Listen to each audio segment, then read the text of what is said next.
Todos los años, amado hermano, entre los meses de agosto y septiembre principalmente, en el Parque Nacional Tortuguero, esto es en Limón, en Costa Rica, en el Caribe, sucede un evento maravilloso.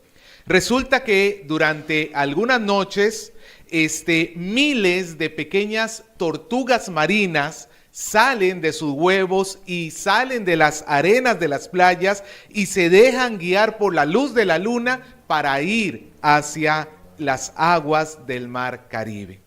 Ese es un suceso que atrae a miles y miles de turistas que quieren ver las tortuguitas salir de las arenas, sobrevivir la travesía, porque en esa pequeña travesía desde la playa hasta el mar hay un número grande de depredadores que están esperando comer y ver finalmente cómo llegan las tortuguitas al agua. La historia es hermosa si nos ponemos a pensarlo, pero si cambiáramos los actores de tortuguitas a humanos, sería francamente espeluznante.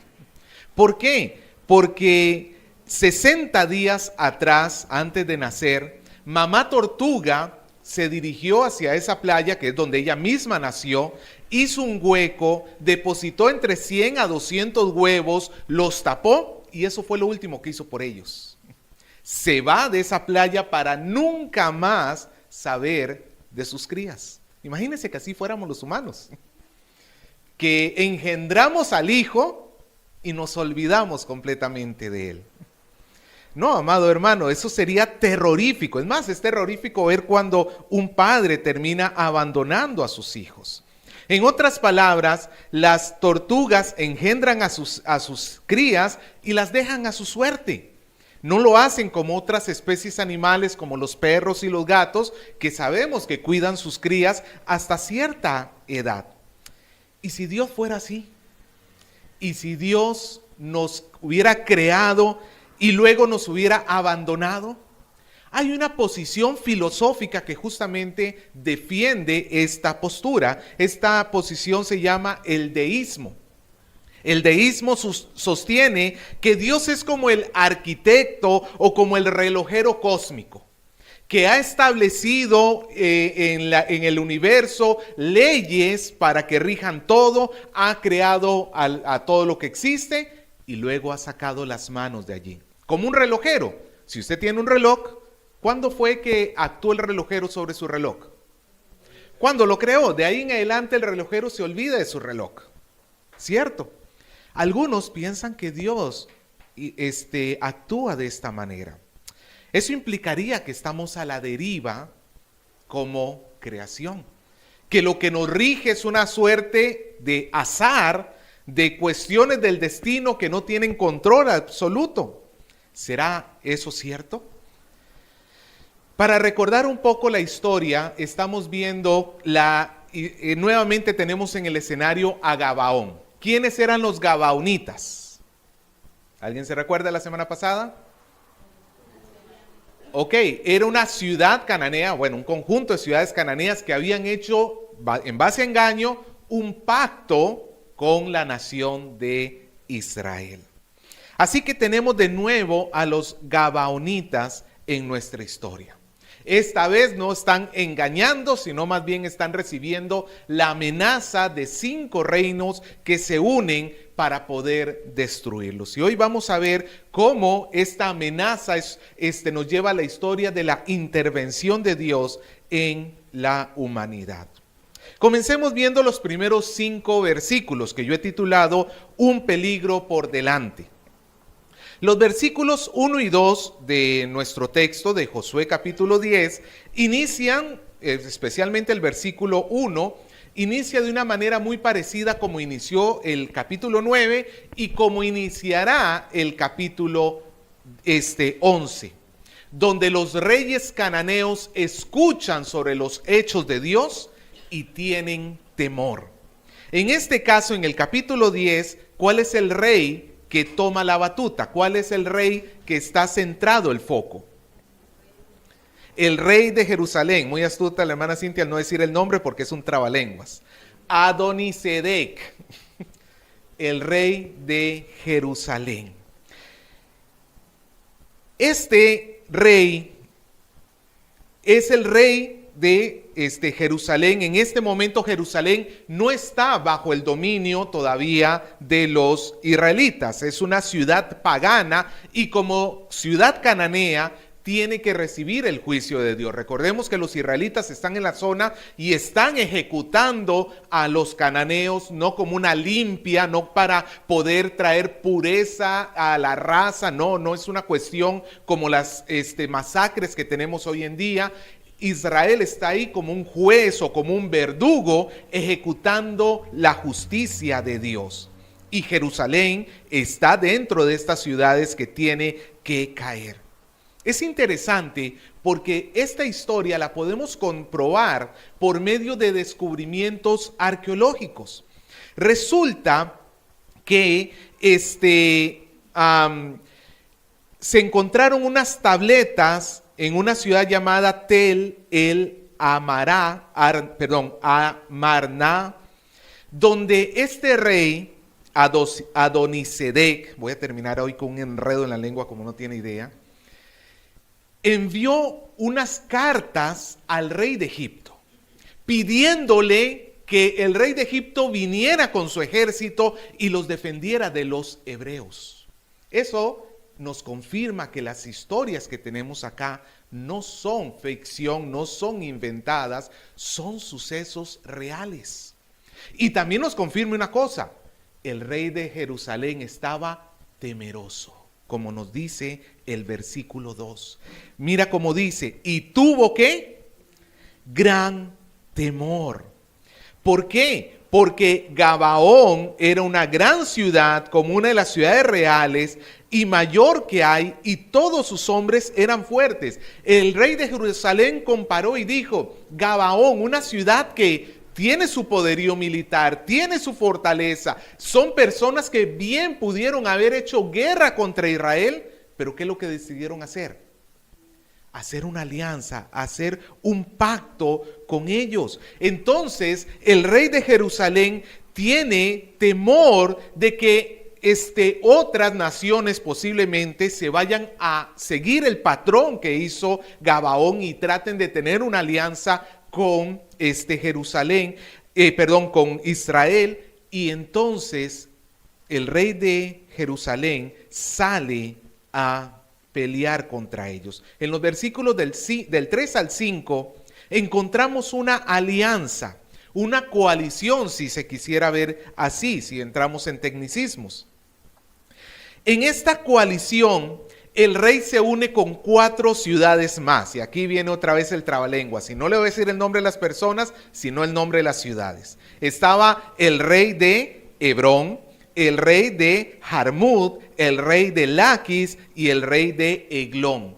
En total, junto con el de Jerusalén, son 5 naciones que se unen.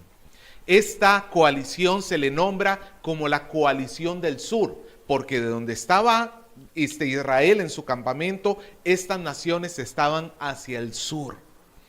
Y el propósito de esta coalición está en el versículo 4, cuando el rey les dice, subid a mí y ayudadme y combatamos a Gabaón, porque ha hecho paz con Josué y con los hijos de Israel. Posiblemente lo que tenía en mente el rey de Jerusalén era evitar que más ciudades cananeas se unieran a la causa israelita, como he dicho. O también servía para dar una lección a las demás ciudades cananeas que no hagan alianza con los israelitas, que si alguno otro trata de hacer alianza con ellos, va a sufrir la destrucción. Además, esta alianza que hace el rey de Jerusalén sirve de preparativo, porque evidentemente el rey de Jerusalén sabía que solo no puede enfrentar a los israelitas, pero ya no está él solo, ahora son 5 ejércitos juntos. Obviamente van a poder hacer más los 5 ejércitos que él solo. Así que se presenta esta amenaza. Mira cómo termina el versículo 5 diciéndonos: y se juntaron y subieron ellos con todos sus ejércitos y acamparon cerca de Gabaón para pelear contra ella. El peligro está respirando en el cuello de los gabaonitas. ¿Qué hace Gabaón? Versículo 6, lo más lógico que podemos encontrar. Entonces dice, los moradores de Gabaón enviaron a decir a Josué el campamento de Gilgal, no niegues ayuda a tus siervos. Sube prontamente a nosotros para defendernos y ayudarnos, porque todos los reyes de los amorreos que habitan en las montañas se han unido contra nosotros. Gabaón entonces envía rápidamente mensajeros pidiendo ayuda a Israel, porque están estos 5 reyes y Gabaón sabe que no puede vencerlos. Así que Josué tiene que tomar una decisión. Pero esta decisión, Josué parece que se siente condicionado. No es simplemente un amigo que le está pidiendo ayuda. ¿Cuál era la relación entre Israel y Gabaón? Había una relación de alianza. Israel era la nación dominante y Gabaón, ¿cuál era? La nación que se sometía a Israel. En este pacto, Israel había jurado la paz con Gabaón. Y posiblemente dentro de ese acuerdo involucraba una ayuda para defender a los gabaonitas. Yo me imagino a Josué jalándose los pelos diciendo, ¿por qué firmamos ese pacto? Nos hemos ganado una guerra gratis. Porque la guerra, si te das cuenta, no era contra Israel, era contra Gabaón. Y posiblemente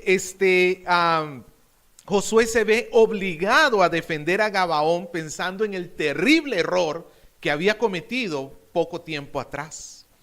Pero escucha las palabras del Señor en el versículo 8. El Señor le dice a Josué, no tengas temor de ellos, porque yo los he entregado en tu mano y ninguno de ellos prevalecerá delante de ti. Dios está usando esta situación, este grave error que vimos la semana pasada de Josué y de todo Israel, de hacer un pacto. Dios está utilizando ese error que hizo Josué para continuar con sus propósitos, para no derrotar solamente a un ejército, sino para derrotar a 5 ejércitos a la vez. Es asombroso cómo el fracaso de Josué y de Israel no alteraron los planes de Dios.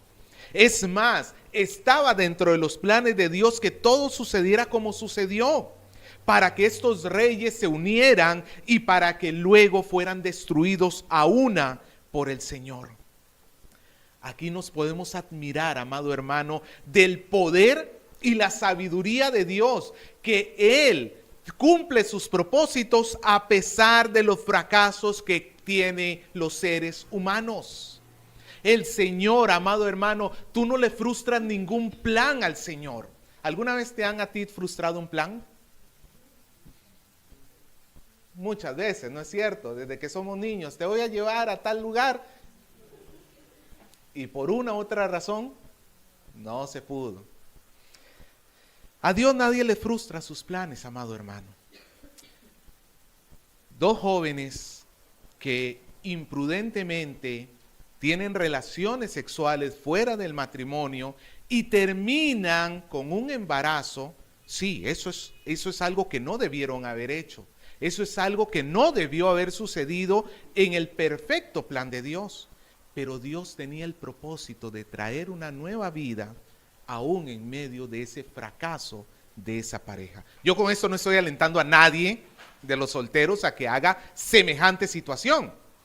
Pero lo cierto, amado hermanos, es que, si bien es cierto, como lo dijimos la semana pasada, un padre puede decir, sí, cometí un error al haber hecho esto, pero el hijo que resultó de esa unión está dentro del propósito santo de Dios. Porque Dios toma nuestros fracasos para cumplir sus santos propósitos. Dios toma nuestros fracasos. Piensa en el fracaso que quieras. ¿Le fuiste infiel a tu pareja? ¿No terminaste los estudios a pesar de que tuviste todas las oportunidades? y cometiste un error en el trabajo y te despidieron. Todos esos fracasos no están lejos de la soberanía de Dios. Y sus propósitos se cumplen, a pesar que para nosotros nos es duro atravesar esas situaciones. Dios hace su voluntad. Así que Israel se suma a la pelea. Dios va a pelear juntamente y a través de Israel. Mira el versículo 9. Y Josué vino a ellos de repente, habiendo subido toda la noche desde Gilgal. Habíamos dicho la semana pasada que la distancia entre el campamento de Israel y Gilgal y Gabaón eran cerca de 30 y tantos kilómetros. Y Israel lo que hizo fue viajar toda la noche, para llegar, y cuando llegó al día siguiente, de frente a la batalla. Israel tomó por sorpresa a Gabaón. Ellos no estaban esperando que los israelitas se unieran al conflicto, pero de repente los tienen encima y están batallando con ellos. Mira el versículo 10. Y Jehová los llenó de consternación delante de Israel y los hirió con gran mortandad en Gabaón. Es interesante, amado hermano, porque sabemos que Israel es el que está peleando, ¿cierto? Pero el autor de este texto hace un énfasis especial para que nosotros veamos que sí, Israel es el que pelea, pero a final de cuentas es Dios quien está peleando con estos 5 ejércitos. Es Dios el que está dirigiendo toda la operación y es Dios el que va a dar la victoria. Los cananeos comienzan a huir, Israel comienza a matar a los cananeos y ellos corren y huyen. Y mira lo que dice el versículo 11. Y mientras iban huyendo de los israelitas a la bajada de Bet-Orón, Jehová arrojó desde los cielos piedras sobre ellos hasta Azeca, y murieron, y fueron más los que murieron por las piedras del granizo que lo de los hijos de Israel mataron a espada. En ese momento, amado hermano, mientras ellos iban huyendo, ¿qué comenzó a caer? Granizos, pero granizos grandes. ¿Alguna vez usted ha visto los granizos cayendo del cielo, hermano? Sí, depende de. Yo, en realidad, una vez en mi casa vimos uno que cayó como de este tamaño, como de una canica de estas grandotas, algo así. El más grande que se ha documentado en la era reciente era del tamaño de una pelota de béisbol. Imagínate una cosa así cayéndote en la cabeza, por ejemplo. Viniendo desde el cielo a la velocidad que puede ir bajando, algo así. Y alguno dirá, pero es que eso es una casualidad, simplemente cayó el granizo.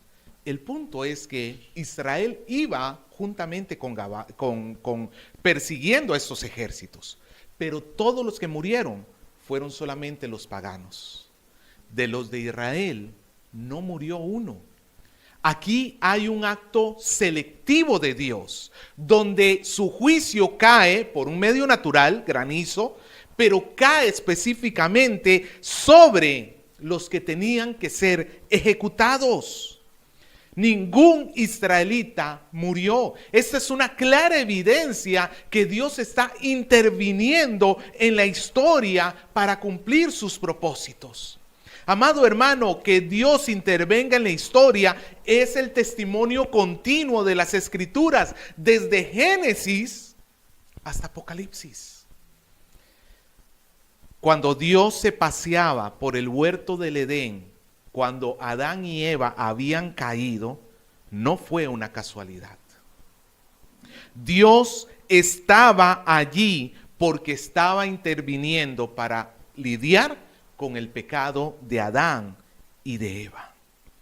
Esta intervención divina en la historia de la humanidad, porque recuerde que hay personas que afirman que Dios no interviene para nada, que estamos como a la deriva. No, Dios interviene, y la mayor muestra de la intervención divina en la historia de la humanidad, ¿sabe cuál es?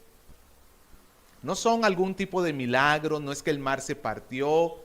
¿Sabe cuál es la mayor intervención de Dios en la historia de la humanidad? Jesucristo. El nacimiento de nuestro Señor Jesucristo. Emmanuel, Dios con nosotros. No hay mayor muestra de que Dios interviene en la humanidad que el mismo Dios se haya hecho carne y haya estado en medio de nosotros con el propósito de lidiar con los pecados, con el pecado, con la muerte que cernía sobre nosotros a causa de nuestras maldades. Es en la cruz donde se muestra cómo el Señor está relacionado con su creación, redimiéndola de sus pecados. Es incluso, pero eso no quedó solamente en el pasado, eso fue hace 2000 años y desde entonces no sabemos de Dios. No, tampoco es así, porque cada día de esta creación, amado hermano, Dios interviene en todo sentido. Dios interviene, amado hermano, en el curso de la historia. Dios es el que pone reyes y quita reyes.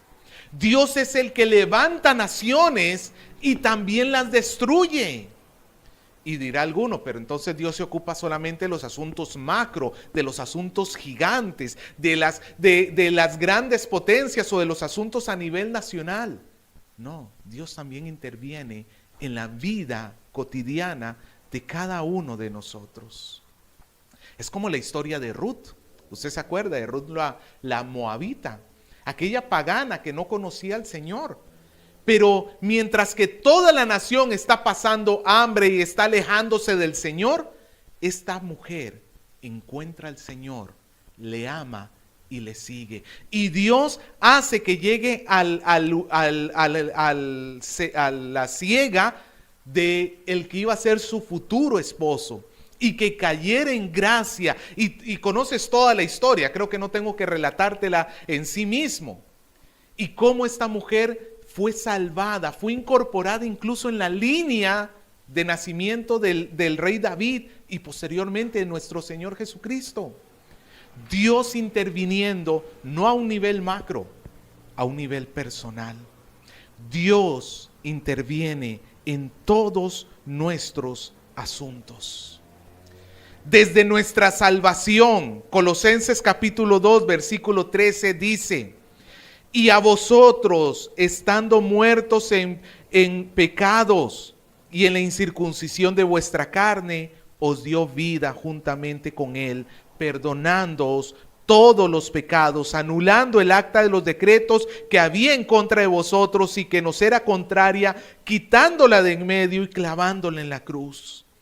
Hebreos 2, 14 y 15 dice: así que, por cuanto los hijos participaron de carne y sangre, él también participó de lo mismo, para destruir por medio de la muerte al que tenía el imperio de la muerte, esto es, al diablo, y librar a todos los que por el temor de la muerte estaban durante toda la vida sujetos a servidumbre. Dios interviene para librarnos del pecado, de la muerte.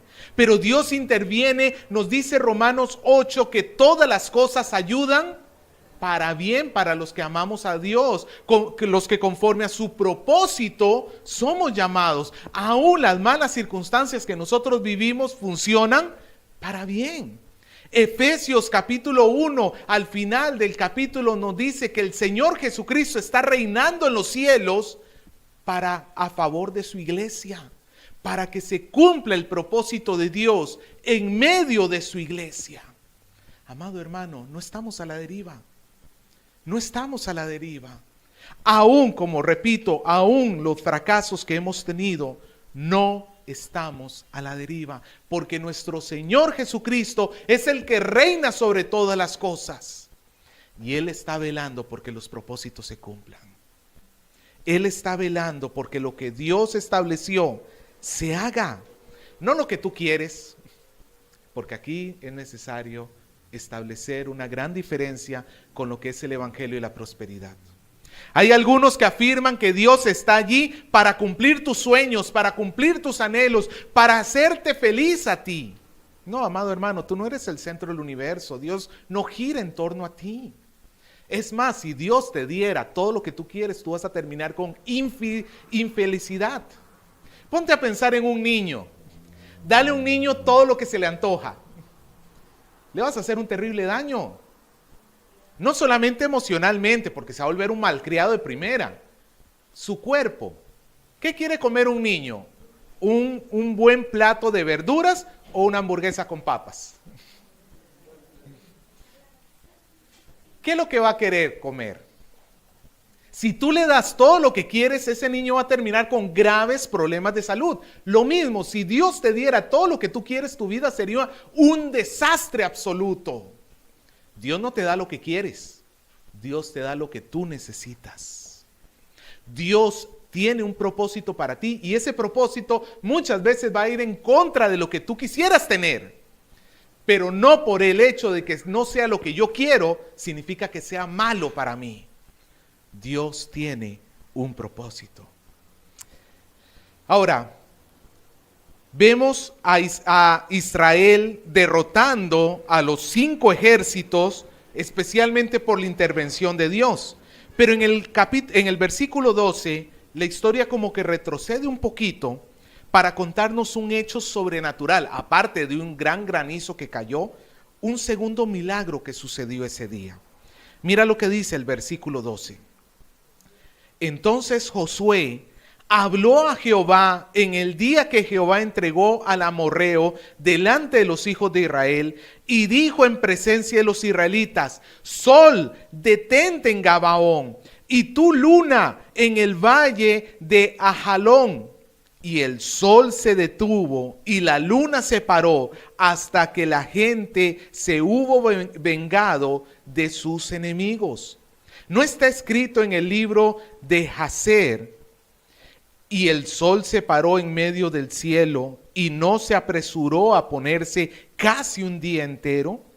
Y no hubo día como aquel, ni antes ni después de él, habiendo atendido Jehová a la voz de un hombre, porque Jehová peleaba por Israel. Amado hermano, esta parte de acá nos muestra algo que es importante. Dios cumple sus propósitos, lo hemos dejado en claro, amén.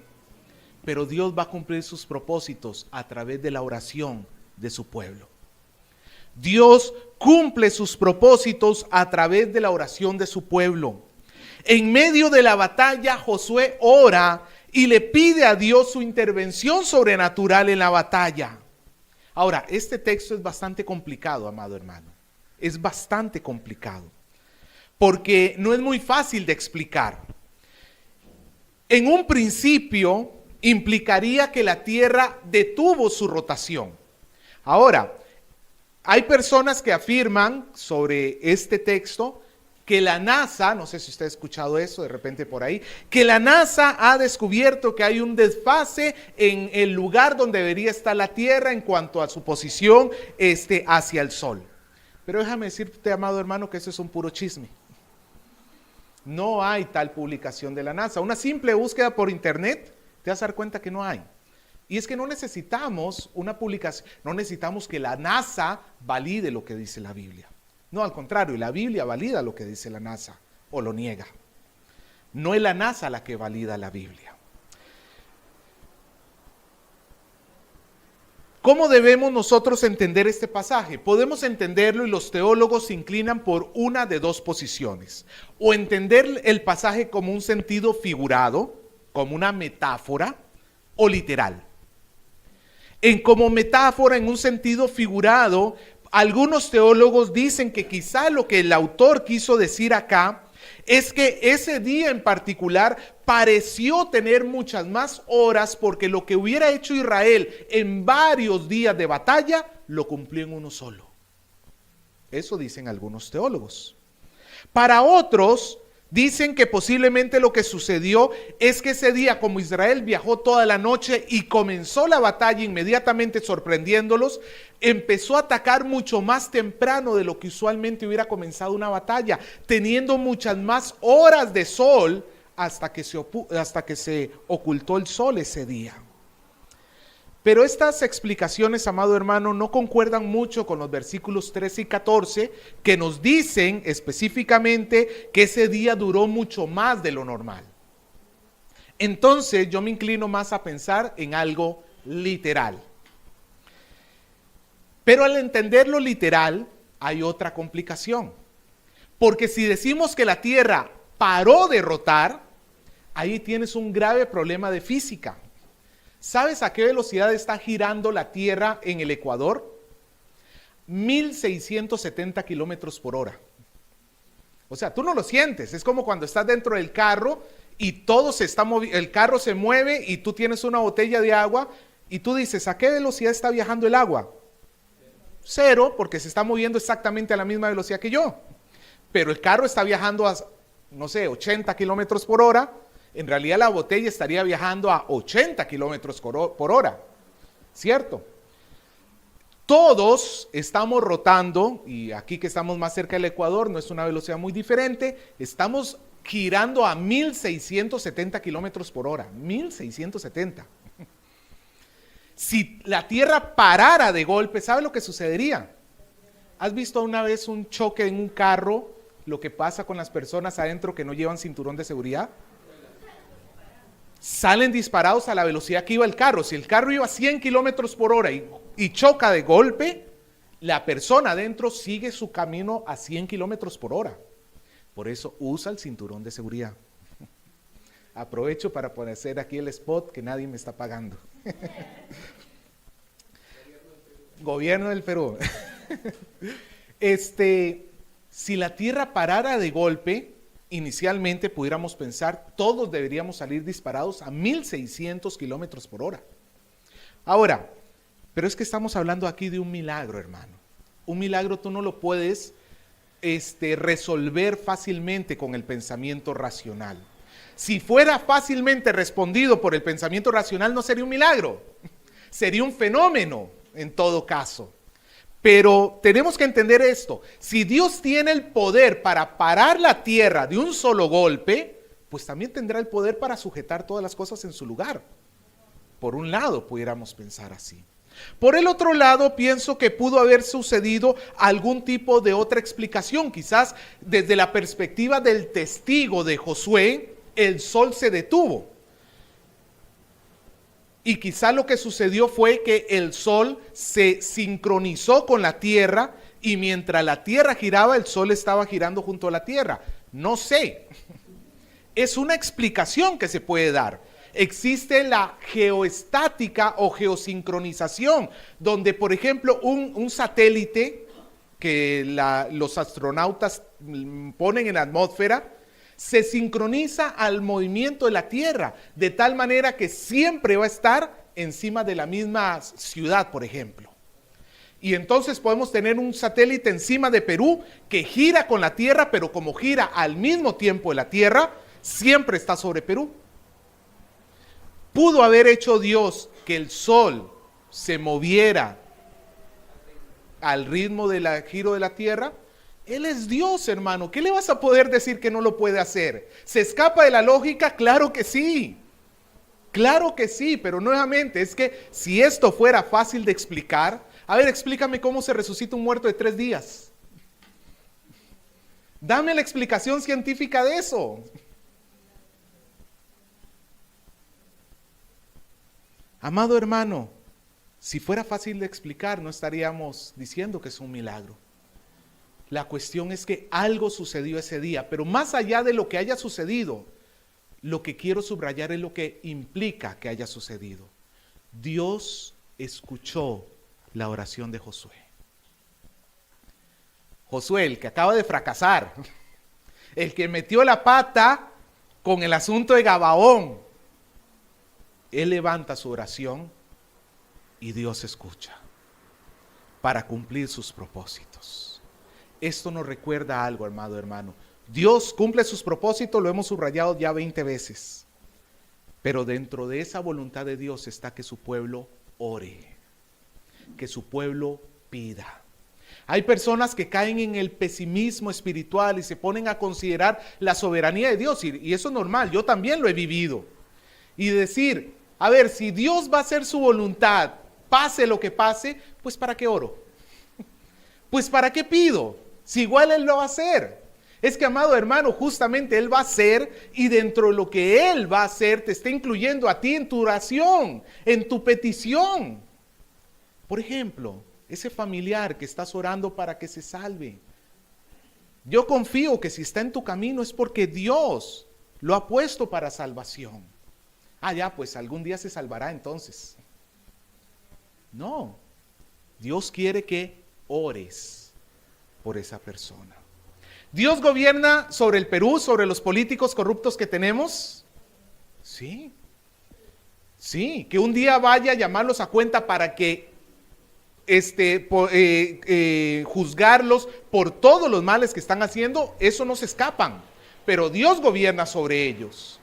Pero aún así no quita que nosotros debamos orar por nuestras autoridades y por nuestros gobernantes. Alguien escribió respecto a este pasaje: muchas veces el problema del silencio de Dios no es tanto que Él no actúe, sino que su iglesia no ora. Muchas veces, amado hermano, dentro de lo que nosotros acusamos a Dios y decimos, es que tú no haces, es que nosotros estamos dejando de lado la labor que el Señor nos ha dado. Debemos orar. Dios nos llama a participar dentro de la historia de la humanidad a través de nuestras oraciones. La oración, amado hermano, no es algo que tú puedas dejar hacia el final del día cuando ya estás cansado y a ver si no te quedas dormido mientras estás orando. La oración tiene que tener una prioridad más importante para nosotros, porque Dios está dispuesto a escuchar. Pero pastor, es que yo he hecho lo malo, yo he pecado. Amado hermano, vuelvo a repetir, Josué viene de un fracaso. ¿Qué acaso la Biblia no dice que si nosotros hemos pecado, si confesamos nuestro pecado y nos apartamos, ¿acaso no tenemos un abogado en los cielos? ¿Acaso no tenemos un Señor, un sumo sacerdote que esté intercediendo por nosotros? Así hayas metido la pata lo más profunda que se puede meter, amado hermano, Dios quiere escuchar tu oración. Dios quiere escuchar tu oración. Y no solamente en lo privado.